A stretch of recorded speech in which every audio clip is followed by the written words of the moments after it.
న్యాచురల్‌గా అంతా బాగుంది అనంటే ప్రెగ్నెన్సీ రావాలి కదా! రావట్లేదు అనంటే బయటికి కనిపించే ప్రాబ్లమ్ ఏమీ లేదు అని అర్థం. అంటే బయటికి కనిపించే ప్రాబ్లమ్ ఏమీ లేదు అనంటే లోపల ప్రాబ్లమ్ ఏమీ లేదు అని కాదు.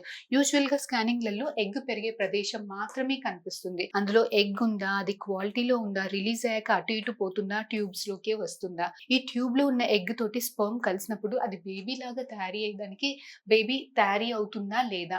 మీకు బేబీ తయారీ గాక ప్రెగ్నెన్సీ రావట్లేదా? గర్భసంచి అతికించుకోవట్లేదా? సో, ఈ లోపల జరిగే ఇన్ఫర్మేషన్ అంతా గూడా మనకి స్కానింగ్‌లలో కనిపించదు. సో, నేచురల్‌గా ప్రెగ్నెన్సీ రావట్లేదు, బయట కనిపించే పరీక్షలలో అంతా నార్మల్‌గా ఉంది అంటే లోపల ఏం ప్రాబ్లమ్ లేదు అని కాదు.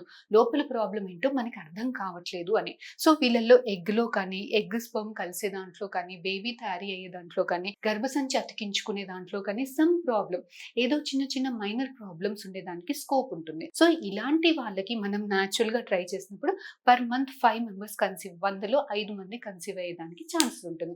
ఇలా కన్సీవ్ అవ్వట్లేదు అనంటే ఎన్ని సార్లు చూడొచ్చు. ఒక 2 మంత్స్, 3 మంత్స్, మాక్సిమం 6 మంత్స్ అంత ఎగ్ రిజర్వ్ ఎగ్స్ అంతా నార్మల్‌గా ఉంది. అంత బాగానే ఉంది అనంటే 6 మంత్స్ మటికి ట్రై చేయొచ్చండి. సో, ఇలా అవ్వట్లేదు అనంటే నెక్స్ట్ ఐయూఐ ట్రీట్మెంట్స్‌కి వెళ్ళాల్సింది ఉంటది.